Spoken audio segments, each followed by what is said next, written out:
जब इस मार्ग में आ गए तो कई बार सत्संग में समझाया, संतवाणी से, शास्त्रों के प्रमाण से, कि आप भोजन केवल उतना ही पाइए जो बिना औषधि के आपकी आंतें पचा ले और कब्ज ना होने पावे।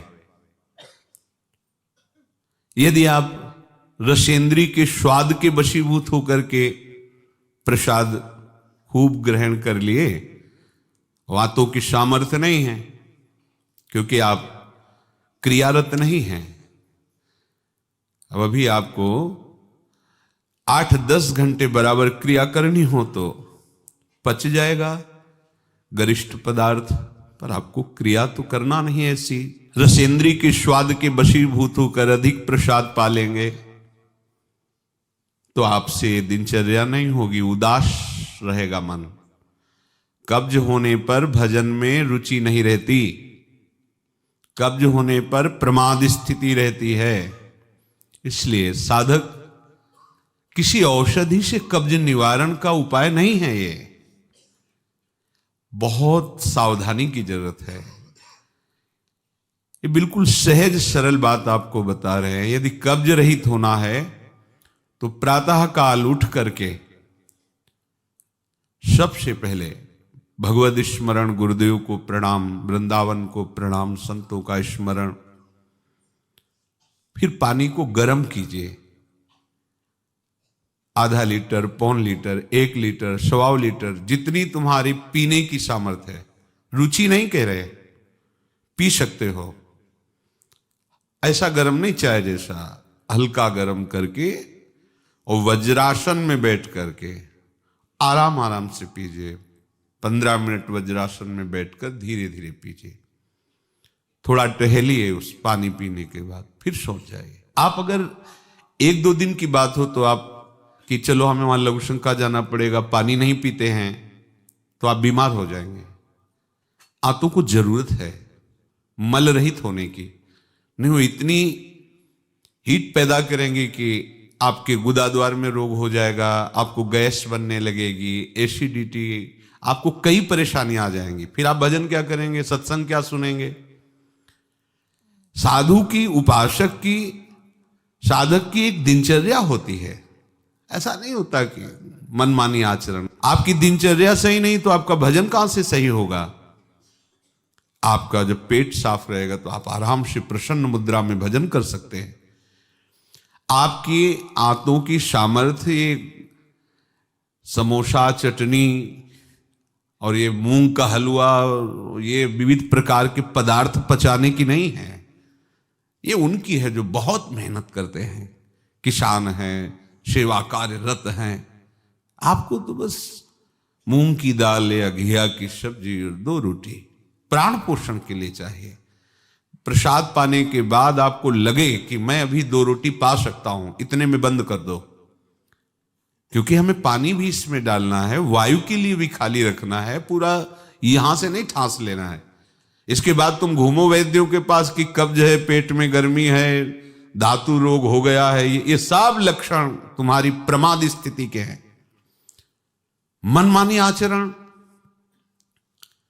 भागवतिक सत्संग के साथ साथ आपकी शारीरिक दिनचर्या के भी सत्संग हुए हैं। ऐसा नहीं कि ऐसी बात पहली बार बता रहे हैं।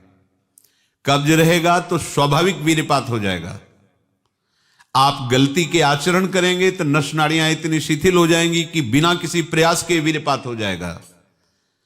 नाना प्रकार की मन की जो वृत्तियां हैं उनको रोकने के लिए पहले हमें थोड़ा शरीर को स्वस्थ रखना है। स्वस्थ रखने का मतलब चर्बी बढ़ाना नहीं है। हल्का भोजन, साधक हो आप, प्रभु के भोग में सब कुछ बन रहा है, वो पा रहे हैं, उनकी महिमा है। हम इतना ले लेते हैं, प्रसाद भी हो गया, अपना जीवन यापन करते हुए भजन कर रहे हैं। कम भोजन, बिल्कुल कम नहीं, पर कम भोजन, ये हमारी आध्यात्मिक शक्ति को बढ़ाता है। अधिक भोजन, सात्विक हो तो भी तमोगुण बन जाता है। दूध सात्विक है, आप थोड़ा लेंगे, सतोगुण प्रकट करेगा, और आप अधिक मात्रा में ले लेंगे, वही सतोगुण बढ़ाने वाला तमोगुण बढ़ा देगा, प्रमाद स्थिति ला देगा। पेट साफ नहीं हुआ और डालते चले जा रहे हो तो क्या होगा? हाथों में वो जलन, ताप ऐसा पैदा होगा कि प्लास्टिक की तरह कड़ा हो जाएगा मल, और वही आपके फिर गुदाद्वार रोग और भी कई तरह के रोग। आप समझते नहीं। अरे भजन करने के लिए हमें जो अध्यात्म में चलना है, हमारी ये शरीर रूपी गाड़ी स्वस्थ होनी चाहिए। प्रारब्धवशात अचानक कोई भयानक रोग आता है, वो हमें प्रभु सामर्थ्य देते हैं, नाम भगवान सामर्थ्य देते हैं, हम जिनका जप कर रहे हैं। लेकिन हम प्रमाद स्थिति में, तुम इनको पदार्थों को अच्छा समझते हो क्या? प्राण पोषण के लिए केवल जरूरत है, और ऐसा मत समझे कि अच्छे पदार्थ खा रहे। काहे को तुम मन की चक्कर में फंस रहे हो? संयम से चलो। पेट नहीं साफ हुआ, भोजन नहीं पाना मत। खीरा ले लिया, मूली ले ली, काम चला ले। एक बार दोपहर में पा ले 2 खीरा 2 मूली, बस शांत। प्राण पोषण के लिए हो गया, अपने आप साफ हो जाएगा। सुबह जब पानी पियोगे एकदम साफ हो जाएगा। नहीं, भजन कहाँ है? कहाँ है वो वृत्ति जिससे हमें श्यामा श्याम के सुख वाला बनना है? बस यही दुख में घूमते रहो। फिर शाम के बना, दोपहर के बना, सुबह बना, फिर भी तृप्ति नहीं होगी। मान लो मेरी बात, ये माया की चाल है। साधु अपने शरीर पर शासन करता है, इंद्रियों पर शासन करता है। शरीर को जितनी आवश्यकता बस उतना कठोर बनो। इस बात के लिए, अपने लिए कठोर बनो, दूसरे की पवाने के लिए नहीं। दूसरा तो भगवत स्वरूप मान। अपने लिए, हर साधक अपने लिए शासन रखे। पहले से देख लो, एक दिन पा के देख लो, मेरा 4 रोटी से काम चल जाएगा, बाल भोग की जरूरत नहीं। मत पाओ। जब आपका पेट साफ नहीं तो बाल भोग रुकेगा नहीं, राजभोग रुकेगा नहीं, क्योंकि बर्बाद ना हो जाए ना वो। शयन भोग रुकेगा नहीं। अब वो फूलता चला जा रहा है, क्रम से मल की परत पे परत जमती चली जा रही। आप इनको समझिए। अभी आप परमार्थ के मार्ग में चले हो, आपको बहुत जरूरी शरीर को हल्का और स्वस्थ रखना। नहीं, आपसे भजन नहीं हो पाएगा। ये एक दिन का विषय नहीं कि आप सत्संग में आके बैठ गए हो गया। आपको नित्य सत्संग करना है, आपको नित्य वाणी पाठ करना है, आपको नित्य भजन करना है। आपकी दिनचर्या, आपका खान पान बिल्कुल संयमित होना चाहिए। देखो, यदि आप गंदी बातें करोगे, गंदी हरकतें करोगे, तो विश्व में कोई ऐसा वैद्य नहीं कि आपको ब्रह्मचारी दवा से बना दे। मान लीजिए, हमारी प्रार्थना मान लीजिए।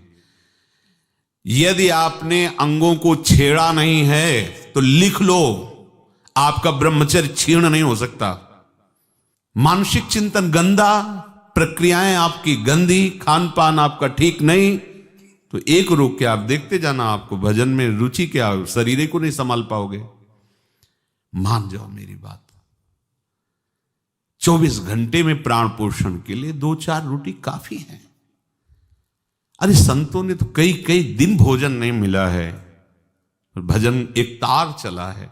आप भजन के लिए आए, भोजन बट वो क्या भाई, भोजन के लिए थोड़ी आप आए हो, भजन के लिए। सृष्टि में किसी भी पदार्थ की कमी नहीं, माया रचित है, वो ऐसे बढ़ते चले जाएंगे। अपने को एक सीमा रखनी खान पान की। एक नए साधक को देखा कि भोजन पाने के समय एक रस्सी में गांठ बांधे हुए थे, इधर और इधर, और जब उसी गांठ से गांठ ऐसे फिट करके बांध लिया भोजन पाने के पहले। बस जहां पाए तो रस्सी टाइट, जहां रस्सी टाइट हुई तो बस छोड़ दिया, भोजन में ही छोड़ दिया ऐसे। फिर कोई कितना भी प्रयास करो नहीं पाते था। ये बाहर है, आंतरिक जितेंद्रियता की बात नहीं। इसकी जरूरत नहीं रस्सी की पेट में बांधने की, पर अच्छा लगा। प्रारंभिक स्थिति में ठीक है कि हाँ जहां टाइट होगा तुम खोल, मतलब बंद कर देंगे, तो उसे पहले ही देख लो कि हमें इतना पाना। ये जहर है और ये जीवन है, दोनों बात समझो। अधिक पौष्टिक पदार्थ आपको ब्रह्मचर्य नहीं रहने देगा। अधिक पौष्टिक पदार्थ आपकी आंतें खराब हो जाएंगी, पच नहीं पाएगा, क्योंकि आपसे सेवा नहीं होती। अगर 8-10 घंटे पसीना वाली सेवा हो कि फावड़ा चल रहा है, आप हल जोत रहे हैं, बड़ी मेहनत कर रहे हैं, दौड़ भाग हो रही, चलता रहेगा, आप पाइए पच जाएगा। अब आपको सेवाएं हैं नहीं, आप मनमानी रसेंद्री की तृप्ति के लिए, ये शरीर तो पांच भौतिक ही है ना। उचित आहार कितनी बार समझाएं।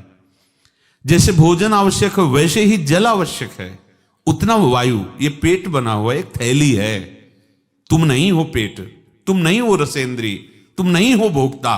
काहे को मूर्खतावश ये जो शरीर रूपी गाड़ी मिली इसको नष्ट कर रहे हो और अपनी यात्रा को रोक रहे हो। इसका एक सिद्धांत है, एक हिस्सा अन्न, एक हिस्सा पानी और आधा हिस्सा वायु के लिए रहने दीजिए। ऐसे रखा जाता है, तभी आप देखना ऊर्जा शक्ति आपकी बढ़ेगी, भजन की वृत्ति बनेगी आपकी।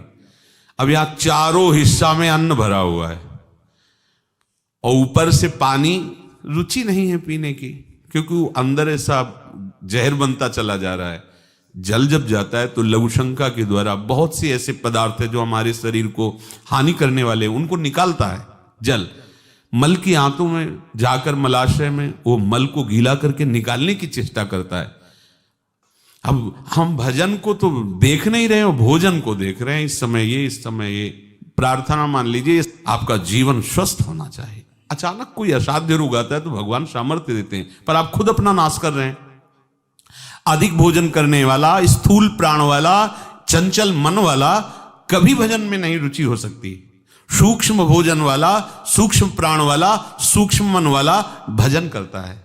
मान लीजिए आप लोग पता नहीं इतने भोजन के पीछे क्यों पड़े हैं। आपके पेट में कब्ज 2 दिन उपवास रहे, नहीं पाना है भाई, नहीं जगह है, पानी अपने आप साफ हो जाएगा। नहीं, भोजन तीनों टाइम डालना है। ऐसी कोई औषधि बनी है क्या कि आप कुपथ्य करते रहो, मनमानी आचरण करते रहो, आप ठीक हो जाओ? अगर बाई चांस किसी को ऐसा कब्ज है तो बताया है आपको, इस वर्षों सेवन की हुई औषधि, जब कभी ऐसा लगा तो छोटी हर 1 चम्मच और 1 चम्मच इसबगोल की भूसी उसमें मिला लीजिए। शाम के 200 ग्राम 250 ग्राम गुनगुना दूध से ले लीजिए। ये ऐसी है कि आपको बार बार परेशान नहीं करेगी, पर ये धीरे से आपके कब्ज को, क्रम को नष्ट कर देगी। जो अंदर बना हुआ कब्ज है वो धीरे धीरे कई दिनों तक बराबर लेते रहिए। पकवान, गरिष्ठ पदार्थ ये उपासक के लिए वैसे ही अनुकूल नहीं, भले कब्ज ना होती तो भी अनुकूल नहीं। आप मूंग का हलवा पाएंगे, आप बादाम पिस्ता पड़े हुए पदार्थ पाएंगे, आप भजन करेंगे कैसे? मतलब क्या केवल रसेंद्री की तृप्ति ही हमारा उद्देश्य है क्या? कैसे तुम्हें ये बात अच्छी लगती है कि हमें पदार्थ भरपेट पाने? अरे हमें भरपेट भजन करना है। अब वो देखने को नहीं मिलती वो बात जो पुराने साधकों में एक जलन होती है, एक ताप होता है भगवत प्राप्ति के लिए। हर समय भजन के लिए व्याकुल रहता है, उपाय करता रहता है, नई नई युक्तियां सोचता है भजन के लिए। और हम नई नई युक्तियां सोचते हैं भोजन के लिए। आज ये कब तक खाते रहोगे? शरीर को कब तक पोषित करते रहोगे? मरेगा, नष्ट होगा। दोस्तों, उम्मीद करता हूँ आपको महाराज जी की ये बात समझ में आई होगी। अगर आपको इस वीडियो से कोई भी सहायता मिले तो वीडियो को लाइक कर दीजिएगा, शेयर कर दीजिएगा और कमेंट में अपनी राय ज़रूर बताइएगा। और वीडियो को सब्सक्राइब कर बेल आइकन का बटन दबाना ना भूलिएगा, ताकि आपको ऐसा ही कंटेंट देखने को मिल पाए। राधे राधे दोस्तों।